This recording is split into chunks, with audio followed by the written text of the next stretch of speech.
দুই ছাত্র উপদেষ্টা উপদেষ্টা পরিষদ থেকে পদত্যাগ করবেন বলে জোর গুঞ্জন রয়েছে। তারা অবশ্য আগেই নির্বাচন করার কথা ঘোষণা করেছেন। এদিকে তফসিলের তারিখও ঘনিয়ে আসছে। নির্বাচনকে সামনে রেখে বিভিন্ন জোট এবং রাজনৈতিক দলের মধ্যে চলছে জোর প্রস্তুতি। এসব নিয়ে আলোচনা করার জন্য আজকে আমাদের সঙ্গে রয়েছেন সাংবাদিক তাসিন মল্লিক। তাসিন, আপনাকে স্বাগত। ধন্যবাদ নাইর ইকবাল। তাসিন, জোর গুঞ্জন রয়েছে দুই ছাত্র উপদেষ্টা উপদেষ্টা পরিষদ থেকে পদত্যাগ করতে চলেছেন। এরকম কি কি আপনার জানা জানা আছে কিছু? দুই ছাত্র উপদেষ্টার মধ্যে আসিফ মাহমুদ সজীব ভুঁইয়া উনি এর আগেই জানিয়েছেন যে উনি আগামী ত্রয়োদশ সংসদ নির্বাচনে অংশগ্রহণ করবেন। এর জন্য উনি ওনার ভোটার এলাকাও স্থানান্তর করেছেন। উনি ঢাকা ১০ আসন থেকে নির্বাচন করতে যাচ্ছেন। ধানমন্ডি যেটা। হ্যাঁ, উনি ঢাকা ১০ আসন থেকে নির্বাচন করতে যাচ্ছেন। এমনকি আজকেও তিনি এক জায়গায় বলেছেন যে তিনি তফসিলের আগেই পদত্যাগ করবেন এবং কোন দল থেকে নির্বাচন করবেন সেটা এখন পর্যন্ত উনি আসলে জানেন না, অথবা উনি এখন পর্যন্ত জানাননি। আরেকজন ছাত্র উপদেষ্টা মাহফুজ আলম, তিনিও পদত্যাগ করবেন।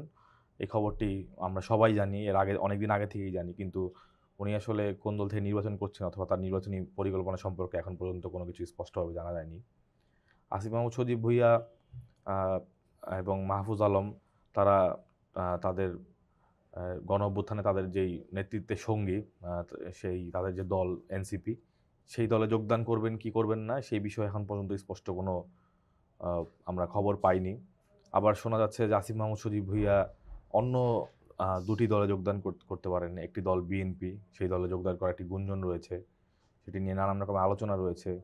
নতুন করে একটি খবর পাওয়া যাচ্ছে যে আসিফ মাহমুদ সজীব ভুঁইয়া পদত্যাগ করে গণ অধিকার পরিষদে যোগদান করতে পারেন। নুরুল হক নূরের। নুরুল হক নূরের।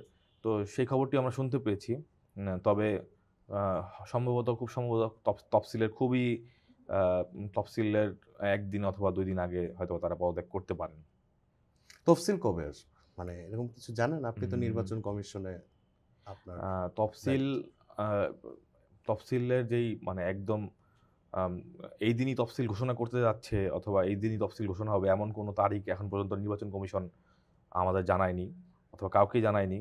নির্বাচন কমিশন জানিয়েছে যে ডিসেম্বরের ১ম সপ্তাহে তফসিল ঘোষণা করা হবে। এটা আগে জানিয়েছিল এবং অন্তর্বর্তী সরকারের যে সিদ্ধান্ত ফেব্রুয়ারিতে রোজার আগেই আ ত্রয়োদশ সংসদ নির্বাচন আয়োজনের, সেটি সামনে রেখে পূর্বের রেওয়াজ অনুযায়ী যদি ৬০ দিন আগে তফসিল ঘোষণা করা হয়, সেটা ডিসেম্বরের ১ম সপ্তাহে অথবা ২য় সপ্তাহের একদম শুরুর দিন টি আসলে আ একটি সম্ভাব্য সময় হিসাবে আমরা ধরে নিতে পারি। নির্বাচন কমিশনার আনোয়ারুল ইসলাম সরকার সম্প্রতি বলেছেন যে, ডিসেম্বরের ২য় সপ্তাহের শুরুতেই তফসিল ঘোষণা হতে পারে। সেই ক্ষেত্রে আমরা ধারণা করছি যদি ডিসেম্বরের ১ম সপ্তাহে তফসিল ঘোষণা হয় ৩ তারিখ অথবা তারপরে শুক্র, শনিবার আ বাদ দিয়ে হচ্ছে রবিবার ৮ তারিখ অথবা এরকম একটি সময়ের মধ্যেই হয়তোবা তফসিল ঘোষণা হবে। অর্থাৎ আমরা যদি মানে আ প্রায় নভেম্বর মাসের হয়তো আর ২ ২৮ দিন তারিখ। বাকি আছে। হ্যাঁ। আমরা আ আগামী ডিসেম্বর মাসটি শুরু হওয়ার ১-২ দিনের মধ্যেই আমরা হয়তো ছাত্র উপদেষ্টাদের পদত্যাগের খবরটি পেয়ে যাব। তাসিন, নির্বাচন প্রসঙ্গে যখন আসছে, নির্বাচন গতকাল একটা রিট হয়েছে হাইকোর্টে। সেটা হচ্ছে যে জোটবদ্ধ নির্বাচন করলেও যে দলীয় প্রতীক, হুম। নিজস্ব প্রতীক ব্যবহার করার যে বাধ্যবাধকতা, সেটার বিরুদ্ধে একটা রিট হয়েছে। এই বিষয়টা সম্পর্কে একটু। আ বিষয়টি আ গ আ গণ-অভ্যুত্থানের পরে রাষ্ট্র সংস্কারের উদ্যোগ হিসাবে কয়েকটি সংস্কার কমিশন গঠন হয়েছিল। সেটার মধ্যে নির্বাচন ব্যবস্থা সংস্কার কমিশনের বিষয়টিও আপনারা জানেন। তাদের সুপারিশই ছিল যে জোটবদ্ধ নির্বাচনের ক্ষেত্রে জোটের অন্যান্য দলগুলো তার নিজ, নিজ মার্কা নিয়ে নির্বাচন করবে। যে দলের নিবন্ধন নাই সে হয়তোবা অন্য কারো মার্কা নিয়ে ইলেকশন করতে পারে। এবং নির্বাচন ব্যবস্থা সংস্কার কমিশনের সুপারিশের আলোকেই এই সংশোধনীটি এনেছে এবং যে নির্বাচনী আইন, সে আইনে যুক্ত করেছে। কিন্তু এই আইনের বিষয়ে বিএনপি সহ অনেক দলের আপত্তি ছিল এবং আমরা বিএনপি সমমনা হিসেবেই জানি যে এলডিপি তারা রিটটি করেছে। আবার এনসিপি, জামাত সহ কয়েকটি দল এই আ এই যে আ সংশোধনীটা আনা হয়েছে তার পক্ষে আছে। বিএনপি সহ অন্যান্য রাজনৈতিক দলের বারবারই দাবি ছিল যে জোটে যারা আছে তারা হচ্ছে অন্য দলের মার্কা ইউজ করতে পারবে। যেটা আগে হইতো আরকি। এখন পর্যন্ত রিটের বিষয়ে আমরা যে যতটুকু খবর পেয়েছি যে এনডিএম রিটটি করেছে ববি হাজ্জাজের দল। হয়তোবা nationalist Democratic movement, Bobby movement Hajjaj যেটা দল। নেতৃত্ব দিচ্ছে। তো খুব শীঘ্রই হয়তোবা রিটের ফলাফল আমরা জানতে পারব। তবে নির্বাচন কমিশনকে এই বিষয়ে যখন দৃষ্টি আকর্ষণ করা হয়েছিল এবং সম্প্রতি রাজনৈতিক দলগুলোর সাথে নির্বাচন কমিশনের যে সংলাপ অনুষ্ঠিত হয়েছে সেখানেও একই বিষয় নিয়ে আলোচনা হয়েছে। নির্বাচন কমিশনের পক্ষ থেকে আসলে কোনো এই বিষয়ে তেমন কোনো বক্তব্য পাওয়া যায়নি। হয়তোবা আদালতের রায়ের মাধ্যমেই বিষয়টা অথবা আদালতের মাধ্যমে হয়তো বিষয়টা ফয়সালা হবে।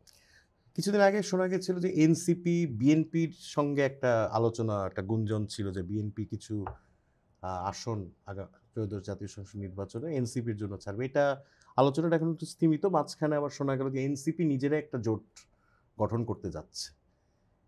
বিষয়টা কি, বা এ বিষয়ে আপনার কি ধারণা আছে? নির্বাচন যত ঘনিয়ে আসছে আমরা তো নানান জোটের খবর পাচ্ছি। এখানে অলরেডি জামাত ৮টি ইসলামী দল নিয়ে একটি জোটের যেই উদ্যোগ তারা শেষ করেছে। ৮ দলের সাথে তারা মিলে একই সঙ্গে কর্মসূচি দিচ্ছে। এর বিপরীতে বিএনপির সাথে অন্য কোনো দলের এখন পর্যন্ত কোনো জোট নেই।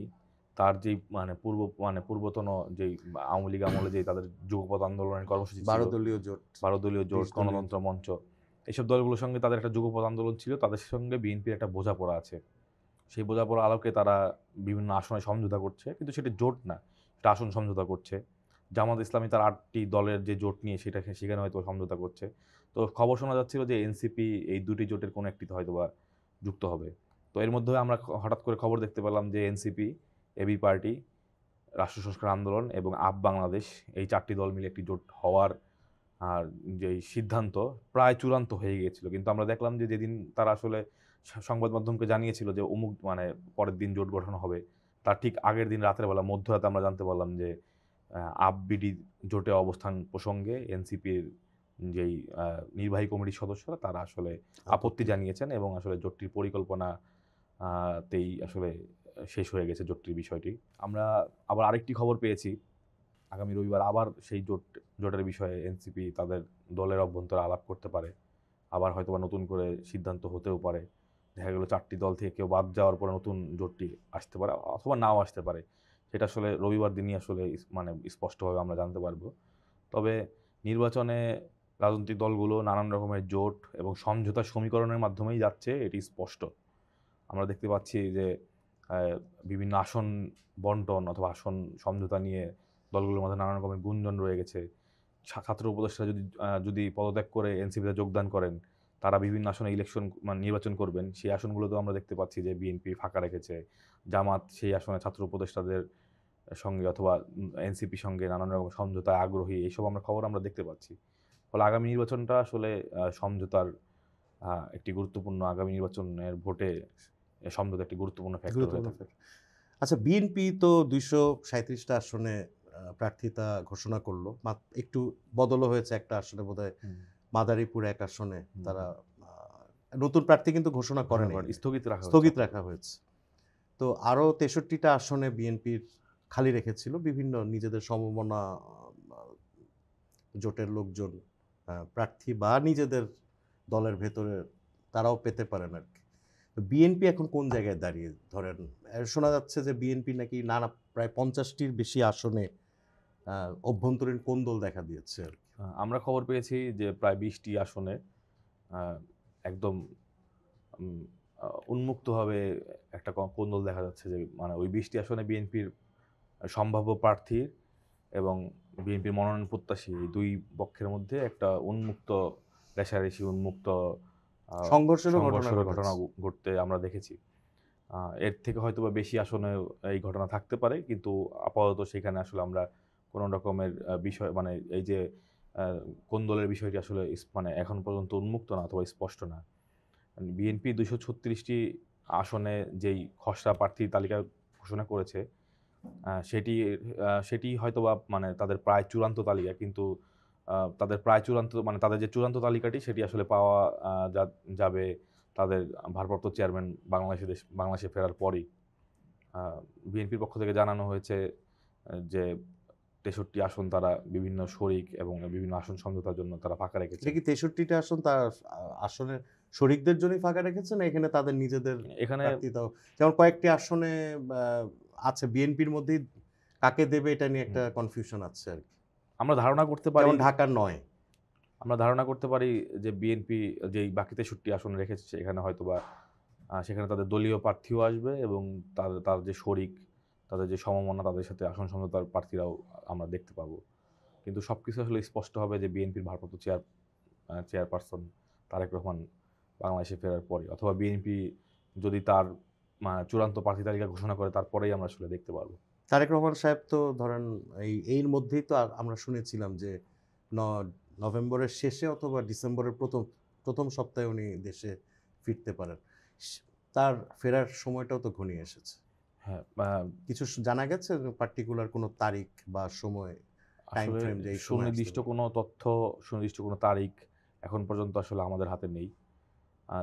তফসিলের আগে তারেক রহমান ফিরবেন এমন খবর আমরা বিভিন্ন গণমাধ্যমে দেখেছিলাম। বিএনপির একাধিক নেতা, এমনকি সালাউদ্দিন আহমেদ, উনিও বলেছিলেন যে তফসিলের আগেই ফিরবেন।